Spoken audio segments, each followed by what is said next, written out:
ditambah dengan konsekuensi yang anak itu harus pikirkan.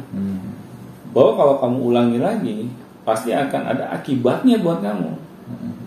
Akhirnya kan anak kita jadinya eling gitu kan. Teringat ya. Dia memikirkan gitu ucapan orang tuanya. Tetapi konsekuensi juga harus yang mendidik gitu. Iya. Jangan konsekuensinya kita gamparin gitu kan. Ya nggak boleh juga kayak gitu. Itu kan kasar namanya. Itu nggak akan mendidik menurut saya. Tetapi konsekuensinya membuat dia akhirnya berpikir. Kayak saya kan, dia berkata-kata kasar gitu ya pas dia sedang bermain game online gitu. Saya bilang, nak, kalau kamu sampai mengucapkan kata-kata seperti itu lagi ya, ayah akan sita HP kamu. Sampai kamu sadar bahwa itu salah. Mau sampai berapa lama jangka waktu saya tahan HP-nya, itu suka-suka saya. Nah di sini kan akhirnya anak berpikir gitu. Ya makanya setelah saya memberikan bukan ancaman ya, istilahnya sesuatu yang dia pikirkan lah. Akhirnya anak saya sampai sekarang saya nggak pernah mendengar lagi anak saya berkata-kata kasar. Tapi kalau orang tua kayaknya kayak nggak tega gitu ngasih konsekuensi kepada anak itu. Nah itu masalahnya. Jadi kayak kasihan ya. Benar. Jadi ya udah kata-kata kasar dibiarin aja gitu. Karena orang tua cuma nasihatin dong, benar. Nasihatin biarin gitu. Benar, itu benar banget. Kita dengan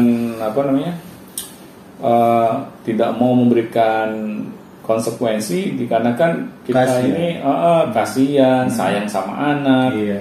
Tetapi tidak pada tempatnya. Ya inilah pentingnya kita belajar ilmu parenting gitu. Agar kita tahu mana nih tindakan kita yang salah, mana tindakan kita yang benar.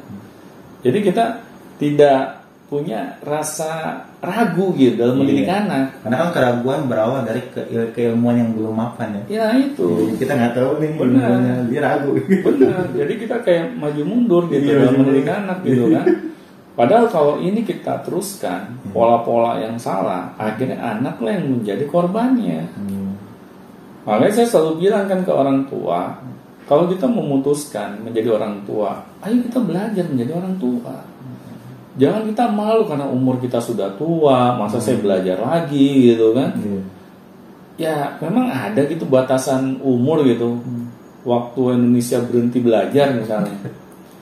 Nah di sini kan akhirnya ya sudah, karena kita nggak mau belajar, kita tidak mau merendahkan hati kita, ya sudah.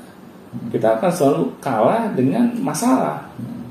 Nah seharusnya kan dengan kita sadar nih, kalau kita tidak mau belajar menjadi orang tua, anak akan menjadi korbannya. Ya pasti kan kita nggak mau anak jadi korban. Masa anak darah daging kita sendiri jadi korbannya? Kita kan malahan lebih terpacu gitu, mau belajar. Bukannya ya sudah deh, memang anak saya seperti ini, ya udah terima nasib aja. Ditambah begini Pak, misalnya anaknya itu sering ngeluh. Dikit-dikit capek mah, oh ya udah kalau capek nggak apa-apa deh. Nah itu. kayak generasi lemah gitu muncul gitu. Benar. Karena kita kasihan dengan anak dan kita nggak tahu cara mendidik anak. Iya, kita tidak tahu dalam menempatkan rasa kasihan itu. Iya.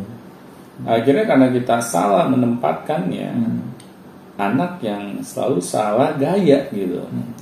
Nah di sini kan kita harus sadar bahwa kalau kita memang memiliki ilmu yang kurang dalam mendidik anak, ayo kita belajar. Saya juga bisa ngomong seperti ini bukan karena dapat wangsit begitu aja gitu kan. Dapat hidayah. Iya.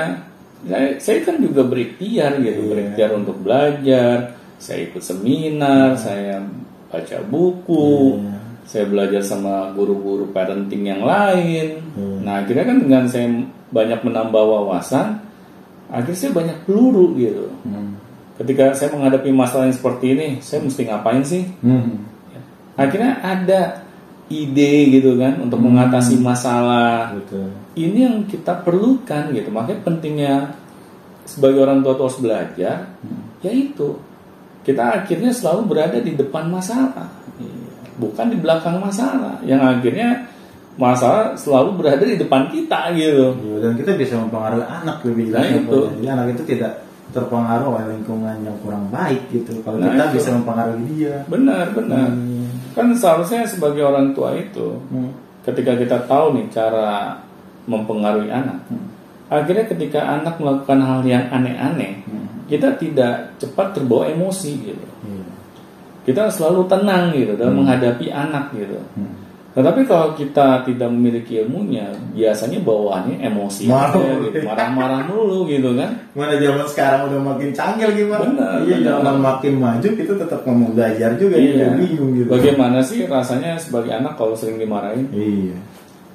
Pastinya kan kita tidak menjalin ikatan batin yang kuat gitu. Karena anak merasa sepertinya dia tidak diterima gitu di dalam keluarganya.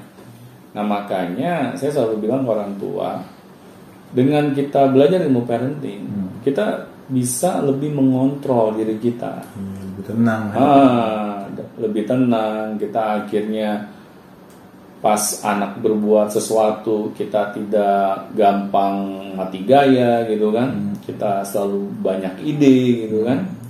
Nah akhirnya ya sudah, ini untuk malahan berbalik hal yang bermanfaat buat diri kita sebagai orang tua gitu. Dan isi komahnya itu loh Pak yang paling penting. Iya, kan saya juga belajar gitu kan sama guru parenting saya gitu, bahwa sebagai orang tua itu kita harus istiqomah dalam misalnya mengingatkan anak pada hal kebaikan. Iya, konsisten. Gitu.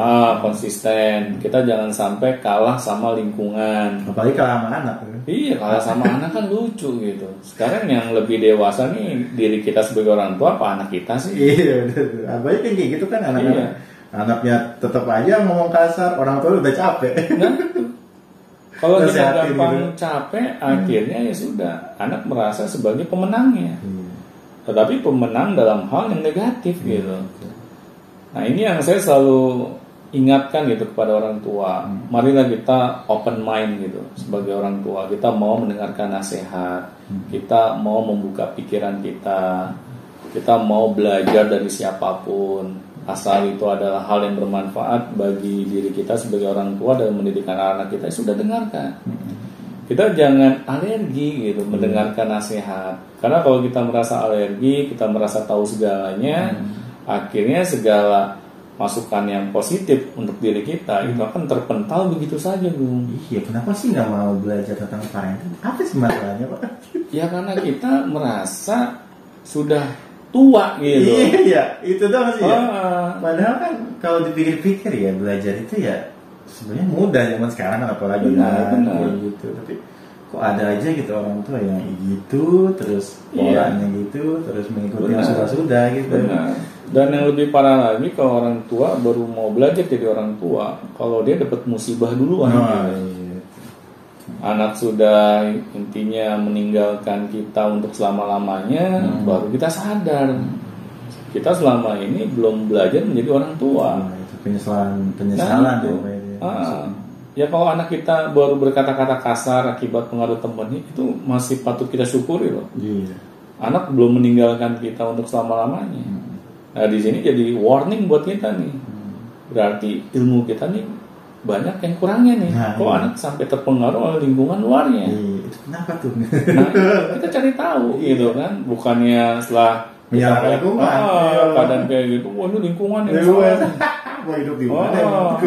Berarti lingkungan lah yang istilahnya menjadi asal musabab masalah yang terjadi terhadap anak saya.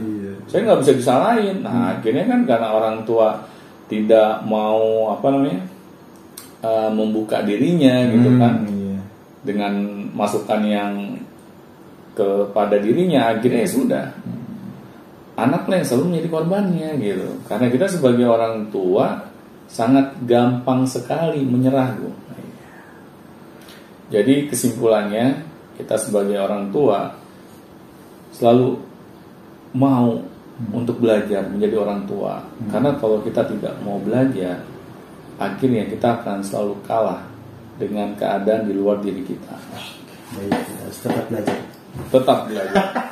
Terima kasih Pak Doni atas sharing-sharing tentang parenting pada sore hari ini. Baik, siapapun yang mau bertanya silahkan langsung saja tanyakan saja, di bawah sudah ada link deskripsinya, disediakan semuanya. Mau gabung ke grupnya silahkan, WA dan Telegram, atau misalnya mau baca-baca artikelnya silahkan, dan mau bertanya pun silahkan langsung saja pertanyaannya dikirimkan saja, dan pertanyaannya akan pasti kita bahas dan pasti kita bahas. Baik ya.